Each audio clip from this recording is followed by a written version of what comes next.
서아프리카 지역에서 에볼라 바이러스로 인해서 수백 명이 사망한 가운데 그 공포 전 세계로 확산되고 있습니다. 우리나라도 예외는 아닌데요. 전염 가능성 때문에 예정됐던 국제 행사도 취소해야 하는 것이 아니냐 이런 우려들도 있고요. 우리 정부는 공항 검역 강화를 비롯해서 서아프리카 교민들에게 현지에서 떠날 것을 권고하고 있는 그런 상황입니다. 두 분을 차례로 연결합니다. 먼저 에볼라 바이러스 감염 환자가 발생한 지역이죠. 라이베리아에서 활동하고 있는 이미재 선교사님 연결해서 현지 분위기 들어봅니다. 선교사님 안녕하세요. 네, 안녕하세요. 예, 지금 선교사님 계신 곳이 라이베리아의 어느 지역인가요? 라이베리아 수도 몬로비아입니다. 라이베리아의 수도 몰로비아에 계신데 지금 선교사님 건강은 어떠신가요? 네, 저는 건강하게 잘 지내고 있어요. 예, 정말 다행스럽고요. 현지인들이 느끼는 바이러스에 대한 불안감, 저희들이 생각하는 그 정도가 아닌가요? 어떻습니까? 현지인들은 솔직히 많이 몰라서요.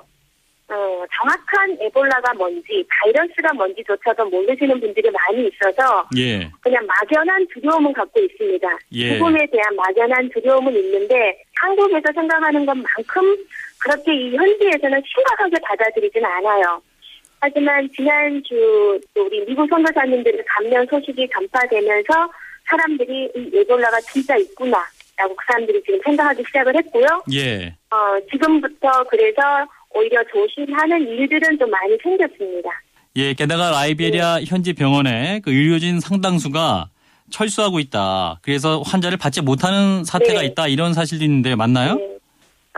여기 현재 외국인들이 와서 운영하는 카톨릭 병원에 있는 그 병원에서는 그 의사가 감염이 되셔서 예. 사망을 하셨어요. 그래서 병원을 운영하는 스페인 계통의 의사분들을 스페인 당국에서 철수를 시키겠다라고 지금 보도가 나왔고요. 예. 그리고 우리 현재 미국 선교사님들이 감염이 됐던 BAWA 병원도 사람들 받는 것을 잠시 쉬고 현재 치료실을 재정비하겠다는 이유로 일주일 정도 셧다운하겠다라고 발표는 나왔어요. 예. 이렇게 외국인들이 운영하시는 병원들이 잠시 지금 문을 닫고 약간 쉬는 추세를 지금 갖고 있습니다. 예. 그런데 현지에 또 우리 교민들이 많이 계시잖아요. 네. 한 30여 분 정도 있다고 들었는데 외교부에서 현재 교민들의 철수를 권고하고 있다. 이런 네. 입장인 것 같은데요. 현지 움직임은 어떻습니까? 현지 저희가 한 30명 정도가 남아있는데 여기 계신 분들은 완전히 거주해서 사시는 분이라서 예. 그렇게 나가시려고 하진 않고 있고요. 예. 또 하나는 이 에볼라가 사람을 만졌을 때, 예. 직접적으로 만졌을 때만 전염이 되는 거기 때문에 저희가 개인적으로 피할 수는 있다라고 본인들이 판단하시고 아직은 크게 대피를 서두르지는 않고 있습니다. 예, 그럼에도 불구하고 조심을 많이 하시면 좋겠고 그리고 인접 국가인 시에라리온의 경우는 어느 교민분들이 그러니까 2주 후에 공항을 폐쇄한다 뭐 이런 소식을 전해주시기로 했는데 라이베리아의 상황 어떻습니까? 국경도 폐쇄된다 뭐 이런 얘기도 있던데요. 네, 저희는 국경은 중요 3곳을 남기고 나머지는 다 폐쇄를 했고요. 예. 공항은 아직까지 폐쇄하지 않고 계속해서 열리고 있고요. 예. 아직도 공항은 폐쇄하겠다라는 보도는 없었고 아직까지 계획은 없다라고 하고 있더라고요. 예, 알겠습니다. 선교사님 현지 소식 잘 들었고요. 네, 건강 조심하셔야겠습니다. 고맙습니다. 네네. 지금까지 라이베리아의 이미재 선교사였습니다. 이어서 정부의 대책은 어떤 것이 준비됐는지 알아보도록 하겠습니다. 권준욱 보건복지부 공공보건정책관 연결하겠습니다. 정책관님 안녕하십니까? 네, 안녕하십니까? 예, 정책관님 어제 정부에서 나온 얘기를 보면요. 이 에볼라 출혈열, 그러니까 아프리카 대륙을 넘어서 전 세계적으로 유행할 가능성은 극히 낮다. 그리고 위험하지만 차단할 수 있다. 뭐 이런 내용이었거든요. 그렇다면은 네. 우리나라가 에볼라 바이러스의 안전지대다. 이렇게 말할 수 있을까요? 일단 현재까지로는 에볼라 지대 안전지대이면 틀림이 없습니다. 일단 감염병 자체가 전파 효율 자체가 매우 낮은 감염병이라서 공기 전염이 안 되기 때문에 예. 현재까지는 서아프리카 지역 3개국의 일단 발생 지역으로는 국한이 돼 있고 제일 우려되는 지역은 사실 아프리카 지역들이 일단 걱정이지 우리나라처럼 교류가 그렇게 많지 않은 경우에는 위험도에 있어서는 상당히 낮은 편입니다. 예, 전파율이 낮다고 지적하셨고 공기로 감염이 안 되는 사실. 그럼에도 불구하고 이 또 비행기를 통한 뭐 0.1%의 가능성도 있기 때문에 뭐 대책은 필요하고 또한 유입을 차단하기 위한 정부 대책 필요할 텐데요. 어떤 게 있을까요?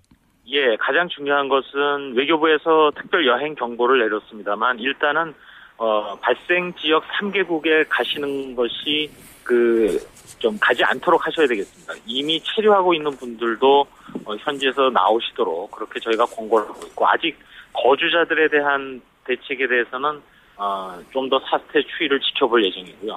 예. 만약에 국내에 들어오는 분들이 있다면은 검역을 통해서 발열 감시 등을 진행을 하는데 이 에볼라열이 또 하나 다행스러운 것 중에 하나는 증상이 없을 때는 전파가 되지를 않습니다. 예. 따라서 무증상일 경우에는 안심하셔도 되고 일단 증상이 나타난다 하더라도 주로 혈액이라든지 이런 체액에 노출이 되어야만 감염이 되기 때문에 예. 일반인들이 감염되기는 상당히 어렵습니다. 주로 이제 의료진들이 많이 생기는 거기 때문에 그래서 저희가 특별히 의료 목적, 대개 선교 목적으로 가실 경우에 환자를 돌보는 경우가 많이 있을 수 있는데 네. 당분간은 좀 그것을 자제하시도록 안 하시도록 저희가 권하고 있고 그럼에도 불구하고 만약 감염돼서 들어올 경우에 대비해서는 검역, 이어서 환자가 발생할 경우에 실험실 진단 및 격리병원을 통한 치료에 만전을 기할 것이고 예. 또 국내 무증상으로 들어와서 최대 잠복기는 한 3주가 됩니다. 평균적으로 한 열흘 정도인데 예. 그때까지 3주 동안 모니터링을 해서 증상 발현 여부를 지금 감시하는 그런 작업도 진행되고 있습니다. 네, 정 작가님, 그런데 이제 이 검역 활동을 강화한다고 하고 있습니다만은 이 활동이 어떻게 하는 건가요? 그러니까 입국할 때 카메라. 입국할 때 일단 발열 감시를 하고 예. 또 검역 설문서 등을 통해서 확인을 하고 예.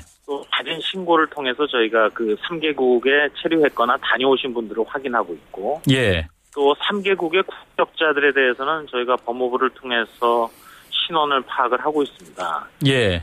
그래서 이제 신병을 확보해서 이제 매일 관할 보건소나 요원들이 이제 증상 발현 여부를 유선으로 일단 확인을 하고 증상이 나타나기 시작한 것, 즉 열이 난다든지 근육통이 있다든지 이런 식의 전조 증상이 조금이라도 보이면 이제 저희가 격리 및 검사 등을 이제 진행을 하게 되는데 이제까지 우리나라 국민들 중에는 다녀오신 분들 중에 저희한테 발견된 예. 21분이고요. 예. 그 중에는 아직까지는 특별한 이상은 없고 현재까지 계속 모니터링 진행 중인 분들이 있습니다만 8월 중순경에 이제 21명이 네, 정 작가님. 그런데 이제 이 13일부터 열리는 국제 수학자 대회라든지 네네. 교황 방문을 즈음해서 입국한 아프리카 방한객들을 맞을 때 네. 이런 분들 관리는 어떻게 되나요? 잠복기가 있을 텐데. 예, 일단은 이 점이 중요합니다. 아까 앞서도 아마 잠깐 얘기하셨을 텐데 현지 공항에서 나가는 사람들에 대해서는 해당 3개국뿐만 아니라 WHO, 미국 CDC 협조로 사실은 검역 및 스크리닝을 하고 예. 증상이 있는 분들은 일단 나오지를 못하고 있는 상황입니다. 따라서 1차적으로 현지에서 일단 철저한 검역이 이루어지는 것으로 지금 알려지고 있고요. 예. 그 후에 이제 나오시는 분들의 경우는 일단은 그 3개국에 대해서는 우리가 각종 국제 행사 참석을 자제한다든지 이런 부분을 지금 검토는 하고 있으나 예. 여러 가지 경제적 이유 또 외교상의 문제 또 어느 나라도 아직은 그런 식의 조치를 취하고 있는 상황은 아니기 때문에 일단 예. 8월 6일 날 WHO가 또 긴급대책회의 후에 상황에 대한 또 판단을 각국에 발표할 예정이기 때문에 예. 알겠습니다. 지켜보면서 진행할 예정입니다. 예, 정 작가님, 그리고 임상 실험 중인 약을 투여해서 효과를 봤다는 뉴스가 있습니다. 미국 선교사 얘기인데요. 네. 그 치료제 어느 정도 효과가 있는 건가요, 이게? 예, 그거는 아마 의학적으로 고전적인 치료의 하나입니다. 즉 우리가 왜 병에 걸렸다가 자연스럽게 치료되는 분들이 있는데 그건 뭐냐면 스스로 그 병을 이겨낸, 즉 예. 몸속에 면역 글로불린이라는 항체가 생긴 거거든요. 따라서 이미 치료가 된 사람의 혈액을 확보해서 그중에 면역 글로불린을 걸러내서 병에 걸린 사람 몸에 집어넣어주면은 마치 예방접종을 놓듯이 이미 만들어지는 항체를 몸에 넣어주는 식이죠. 예, 그 혈액 말고 또 임상 실험 중인 약이 있다고 그랬는데요. 예, 임상 실험 중인 약은 아직은 이제 임상 시험을 진행 중인 것이기 때문에 그 예. 효과에 대해서는 안전성 여부나 이런 것들이 좀 더 많은 사례가 필요한 상황이고요. 따라서 그런 노력들을 역설적으로 사례가 많아지고 예. 이제 그런 치료 노력들을 계속 펼치게 될 텐데, 근데 그런 것들이 지금 당장은 적용되기는 네. 만약에 알겠습니다. 환자가 다른 나라에서 발생하면 그러기는 좀 어려운 상황입니다. 예, 여기까지 듣겠습니다. 고맙습니다. 네, 감사합니다. 보건복지부의 권준욱 공공보건 정책관이었습니다.